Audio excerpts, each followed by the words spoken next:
Flying low with help from down below, sheriff deputies were standing guard near this sugarcane field. Choppa hooked up a loaded van. Check out the bundles inside. Agents weighed this in at more than a half ton. This work is part of Choppa's monthly grind. A DPS chopper helped in the search. Several inches of rain fell around the Falcon Reservoir. More water stayed in Mexico. Folks on this side of the border fear they'll never see it flow this way.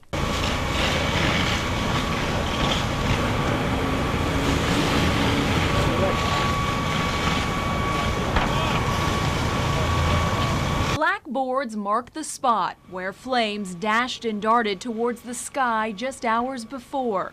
Neighbors like Margie and Zaldua already don't like the view. We needed to clear out as quickly as they can, but it's always been, I mean, it was a pretty house, I guess, once upon a time, This is as deep as it gets right here.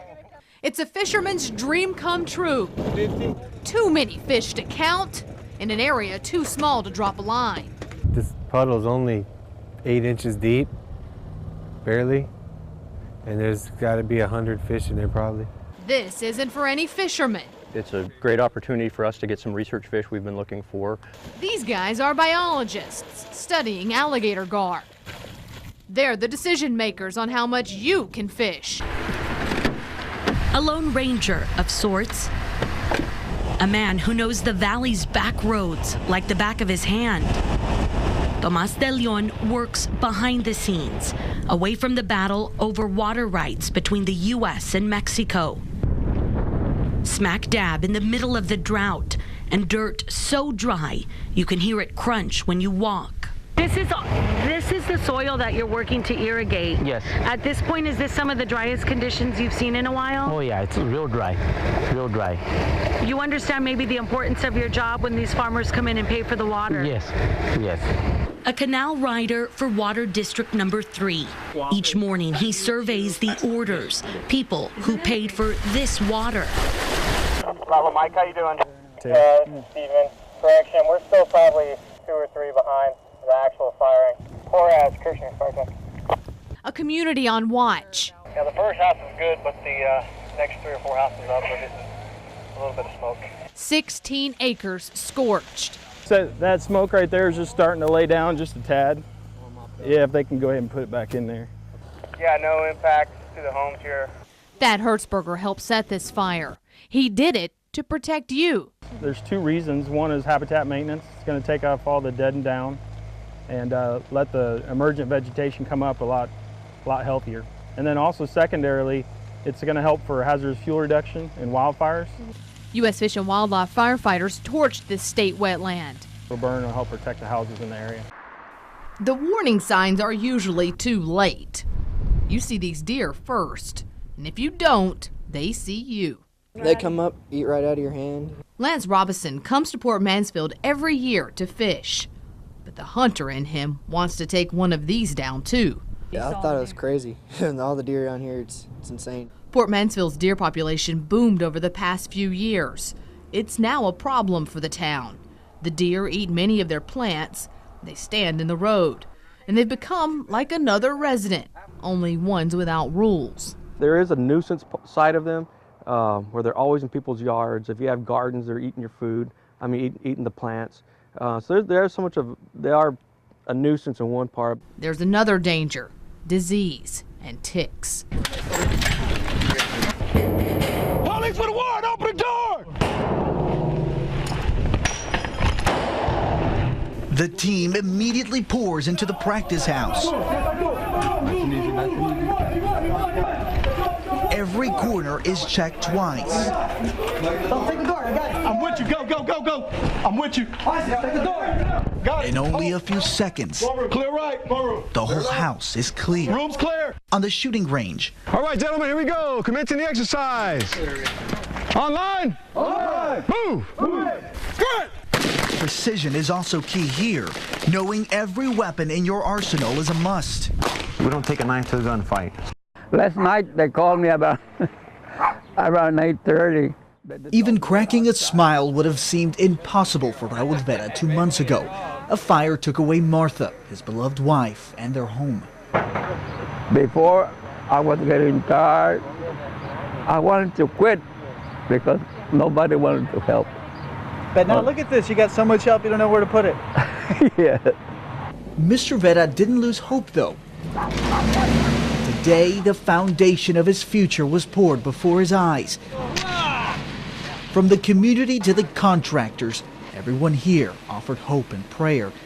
Every step, we've been standing guard for Joey and for Bucky. And every salute is a tribute to sacrifice. We've got about 12-hour shifts. We rotate every 15 minutes. Luis Villarreal and 11 other Valley firefighters have stood vigil over the bodies of fallen first responders this week. Anywhere the body or remains go, we have to follow. And it's very difficult just to keep your composure. Today, the emotions were put aside again. At the head of a march, leading firefighters from as far as Canada, 4 men from McAllen in full dress. They were picked out of thousands to carry the colors into a Waco memorial, a reluctant responsibility not taken lightly. Some roads don't lead to answers, they lead to grief. I'm sorry, I know the first interview I was pretty strong and... Jessica Rodriguez avoids these streets in Edinburgh. In 2010, police and DPS troopers chased an SUV down Curve Road. Police later learned the driver was a human smuggler. He blew a stop sign at Cesar Chavez and hit this car. Rodriguez's father was inside. Austin police believe they found a way to catch the bad guys without chasing them at high speeds.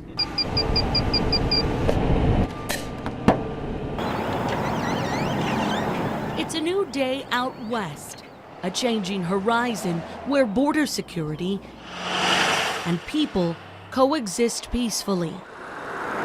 Consignment store shopper John Flores told us we would find the Purple Heart here. We don't have a story unless there's something written on it. The shelves at Alvin Potter's consignment store are filled with unwanted military memorabilia. It's been here for at least 3 months. This Purple Heart was one of those unwanted items. We attempted for several months to find something out. The name on the back of the medal was their only clue. Gordon, Gordon, in Coomers. Now the Potters wanted to put a value on the Purple Heart, so when they went onto the internet, they found something interesting. The only appraisals they could find were for the outside of the case. The medal itself seemed to be priceless. The permanent placement of the Peacekeeper is a mystery. Pedimos por el descanso de esas personas, no nada más de las personas de este accidente, ¿verdad? De todas las personas que vienen buscando un futuro y que de alguna forma trágicamente quedan en el camino. All day long, smugglers across the Rio Grande River in Roma work in broad daylight. Channel 5 News watched as they blew up rafts, took their payments, and sent men floating across the river. They shouted threats at us while playing a game of cat and mouse with Border Patrol agents on the U.S. side of the river. About a dozen vehicles circle the bank on the Mexican side all day, many with Texas license plates. At Anzio, I had 3 of my buddies who were in my platoon that were killed. The memories still vivid. At night, we would be out in the field, out scouting or guarding, keeping Germans from infiltrating into our zone. Former Army Corporal Eugene Gutierrez was a member of the U.S.-Canadian 1st Special Service Force made up of 900 Americans, 900 Canadians. Valley lawmakers say it's still too early to tell exactly what Valley City will be home to the new university, but what is for sure is today's signing renews promise of a vision in the Valley. Turn it over to Jay. It's taken more than a stamp to get House Bill 1000 off the ground. This is something that we have really dreamed about, and we have fought for a long time for our fair share of resources. And where I see it now, it's our turn, it's our time, and we can make this happen. The bill, co-authored by State Representative Rene Oliveira, is a giant leap for lawmakers. Here's how it would work. Approval would mean the merger of Edinburgh's UTPA and UT Brownsville. That comes with a commitment to the creation of a 4-year medical school in the valley. The new university would also be eligible for millions in state funds. The problem is a puzzle. Each piece reveals a little more. In this veteran's medical bills and past due statements, we see the demand for dollars, the decimals and desperation. They come from doctors, bill collectors, and nicer sounding but just as demanding reimbursement specialists. This is the puzzle the Department of Veterans Affairs needs to solve. But the bills is what bothers me. Eduardo Montalvo's puzzle has a lot of pieces. The Vietnam veteran lives a quiet, peaceful life in a small mobile home park in Edinburgh. That peace and quiet was quickly shattered when we started talking to Eduardo about payment problems at the VA. Those pencil pushers, that's all they are. Eduardo is fed up with the VA Texas Valley Coastal Bend healthcare system in Harlingen. That mouthful of bureaucracy is the VA's solution to healthcare for veterans in the valley. It's not a hospital. Coastal Bend contracts private doctors and hospitals for veterans treatment. They say, hey, well, it's be too expensive to have a hospital here. We'll contract these local hospitals. Fine, contract them, but pay the bill.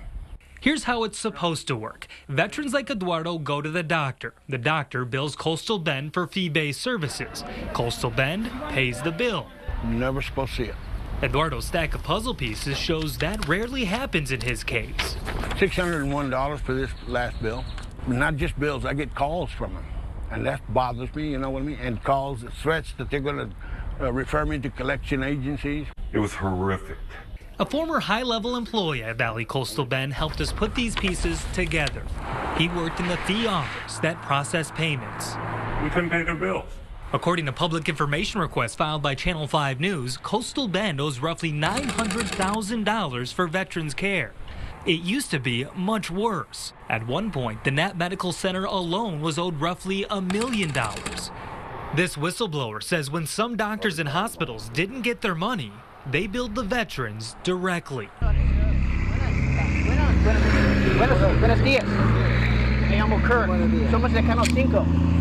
Tell them what we're doing. Estamos haciendo un reporte de los transmigrantes cruzando. Transmigrantes wait by the side of the road for inspectors to clear their shipments before crossing the Los Indios Bridge. Hey, morning guys. That guy charged $750. I don't know how much that guy give it to Mexico. On any day here, you can see the big trucks loaded with cars and other merchandise heading south. Their destination, Central America. Paperwork for U.S. and Mexican customs is handled by several companies in the nearby community of Los Indios and in other valley towns. Transmigrantes know they must cross, but for many, they are crossing the bridge to fear here in Los Indios. Me han hablado para amenazarme. En tiempo atrás me han secuestrado clientes. We afraid that we have we scary for that. Convencido que vienen de gente que es de México. We interviewed 3 American Transmigrante business owners. We agreed to hide their identities. We are using fake names to protect them. The first we call Juan. They was charging the money inside the USA. Juan says in 2006, the head of one local Transmigrante company told all the others they would have to pay so-called quotas to get the required paperwork from Mexico. He told us that we had to pay the money here. Juan says the payments started small, only $20. The toll kept growing. Now, Juan says Transmigrante companies must pay $450 for one shipment. It used to cost less than half that. If you say, I don't believe you, I'm not going to do this, I'm not going to do that, I'm going to continue across my clients with the emergency, they say, okay. They call the office in Mexico, stop this company is not going to cross in 2 weeks. Another business owner, George, says he must also pay. Como digo, a veces obligándonos a regalar nuestro trabajo, sobreviviendo solamente con lo poquito que podemos cobrar para los clientes. Juan says the people demanding bribes raised the stakes last December. He says physical threats were made against him and others. Business owners who did not want to talk on camera confirm Juan's account. One person who did, we call Martha. She says the threats are coming from the Gulf Cartel. Que es un delincuente, que es un ladrón, que si viene y si te mata, o sea, y que si él quiere se queda con tu casa, con tu negocio, con lo que tú tengas. The brush beyond this South Texas tree line is home for one woman's untold story. Like so many other border crossers, it started when her life ended. Our end goal is identification. Her nameless and faceless body was discovered on La Cantinita Ranch, June 28, 2012. Much of who she was is still a mystery. We want to be able to return that person to their family. Her unclaimed remains were bagged and put in a plywood box. Her makeshift marker read, unknown female, number 0425. We want the family to be able to celebrate their life and have a proper burial and have some closure. She laid at Sacred Heart Cemetery in Falfurrias until last summer when her bones were unearthed. We followed her body from Brooks to one of 3 forensic labs tasked with identifying the 63 dead. The Freeman Ranch is nestled in the rolling hills outside San Marcos. A walk through the door reveals what looks like a ranch house is really a state-of-the-art forensics facility. Here, Texas State anthropology students are telling the stories of the dead. That includes case number 0425, the unidentified woman we're tracking.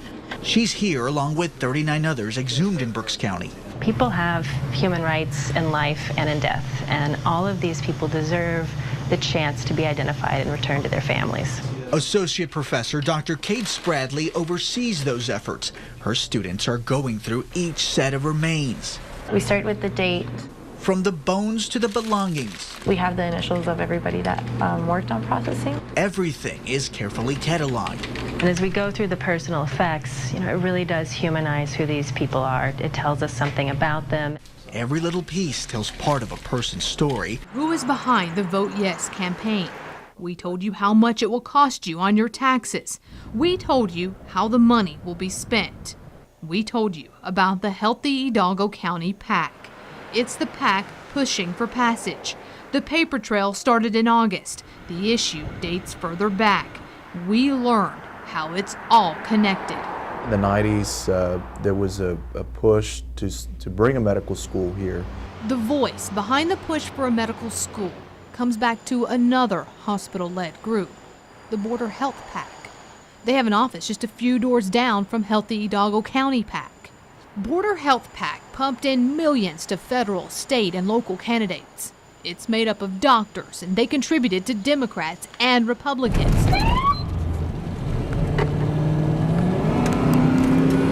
There's a lot of human smuggling through here.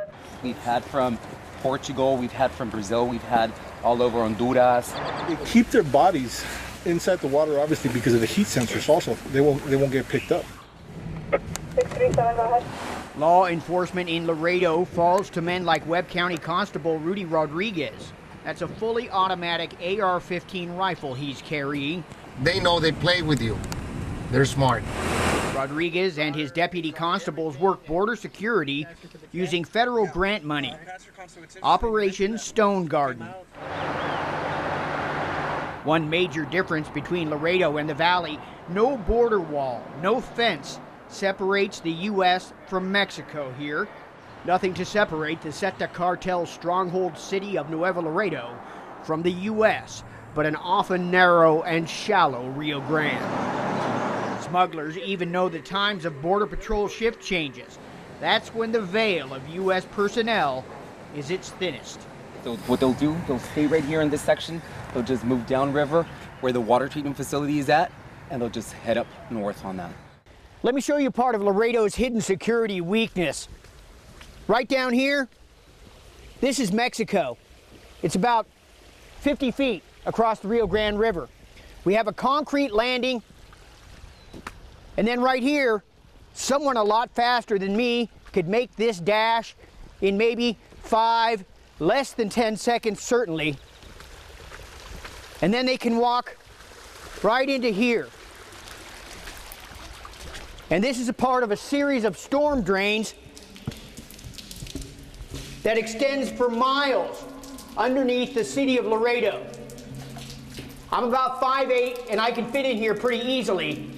And Border Patrol agents tell me they are not allowed to follow illegal immigrants in here. The U.S. Border Patrol activated this aerostat about a year ago. Pretty much a lot of cameras. Cantu's curiosity peaked. 24/7, there's Border Patrol. Cameras point towards Mexico. The body shop is in the line of sight. Cantu's never seen recorded footage. I'd like to see it though. Come on in. Okay, what are we walking into? On every Border Patrol station, you'll find command, control, communication, and information center with all the video surveillance, radio dispatch. On the horizon, a black and white view of the border. Is this manned 24 hours a day? It is. Alert 3. Kevin Oakes is the sector chief for the Rio Grande Valley. He started the job about 6 months ago. And the more eyes we have on the border, the better off we're all. Added to the screen, playback from 5 aerostats.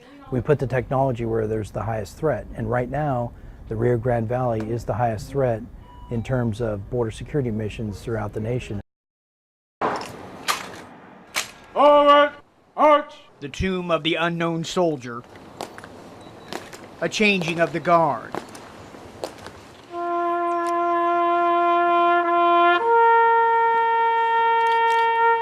This monument honors all U.S. war dead. Some say focused, unflinching determination and a unified sense of purpose placed the World War II soldier supreme in the pantheon of American military greatness. The World War II Memorial. 69 years after coming home, Genaro Zamora gets his first look at the nation's monument to his and other warriors' sacrifice. The Japanese were firing small fire. You could hear the ricochet of them hitting the barges. Them seeing it for the first time is something. Each one has its own story. Each expression has its own story. Stories like those of 93-year-old Daniel Montes of Brownsville, a Navy gunner's mate at Okinawa. My buddies, when they were shooting the plane, the buddies fell and died, and that was a terrible experience. To me, those are my heroes because they were protecting ourselves, and they didn't come back, and I'm thank God that I'm here. Here too, George Short. Look at me right now! Aye, sir! This is the beginning. It's loud, but never loud enough.